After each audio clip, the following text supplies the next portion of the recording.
Hello. Today we will be solving the Schrödinger time independent wave equation for the simplest of cases where the particle is trapped inside a box which is infinitely deep. What it means is that inside the box the potential energy is 0 and outside the box it takes infinite energy to come out of the box. This particular situation is solved using boundary conditions. Boundary conditions are such that at x is equal to 0 and before x is equal to 0 is less than 0, we have the potential energy to be infinity, V is equal to infinity, and because it is impossible to gain this much energy, psi x is equal to 0.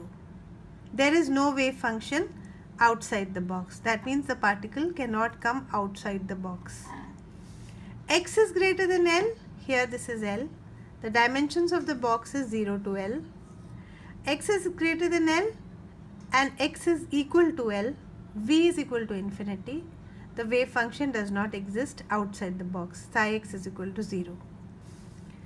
And between these limits, V is equal to 0 and psi x is what we need to calculate. So we have to solve this using this Schrödinger equation we need to solve.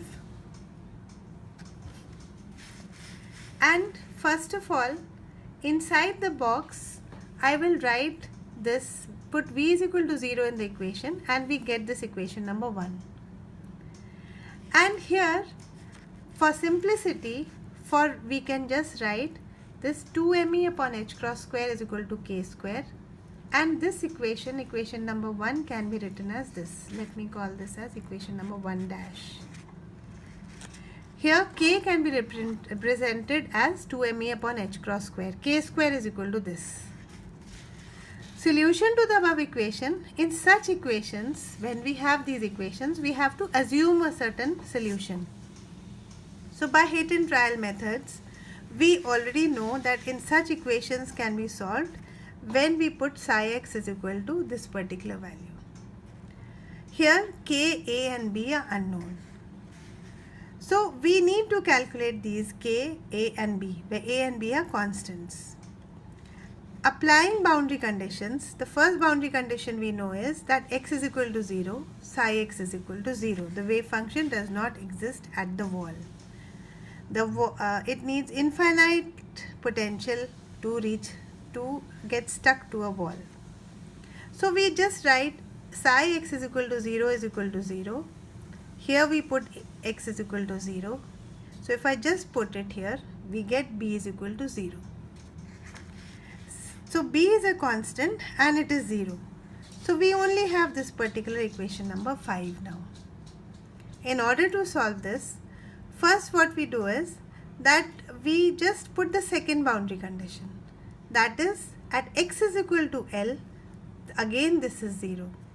So we write psi is equal to psi at x is equal to L, that becomes 0, and that will only happen when the argument inside the sign kl is equal to n pi, where sine of n pi is 0, sine of pi is 0, sine of 0 is 0, where n starts from 1, 2, 3, 4, etc.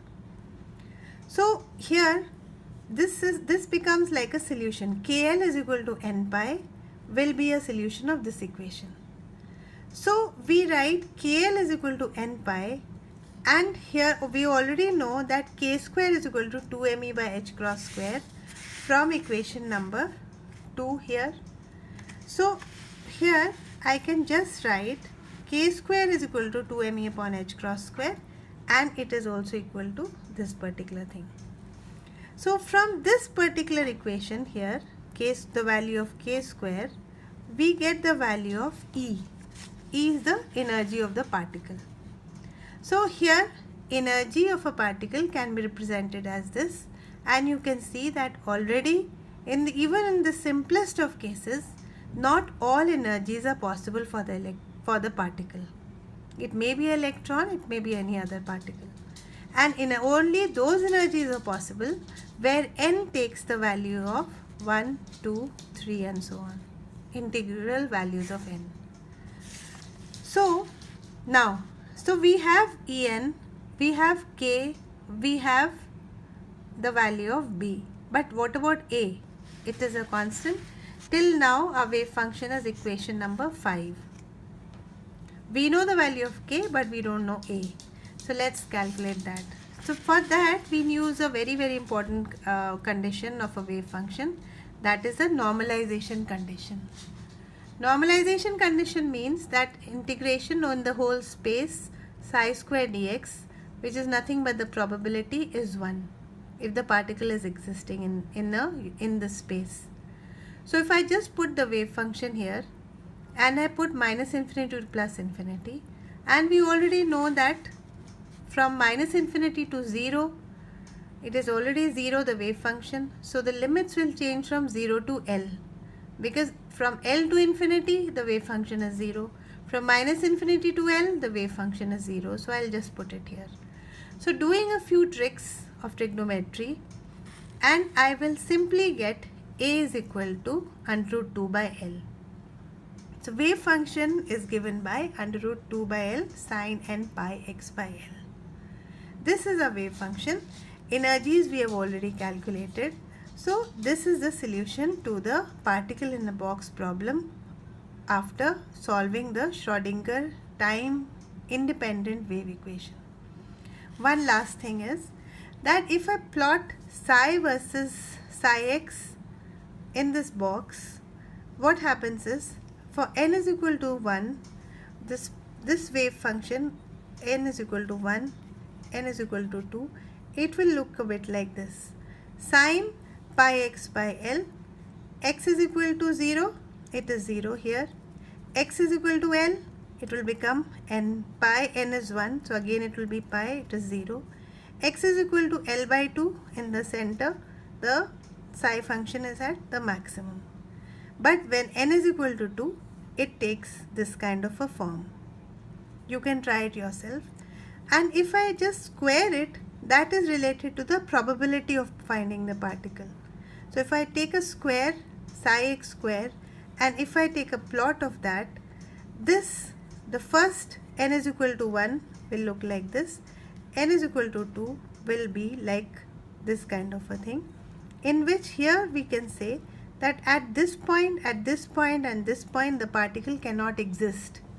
Why?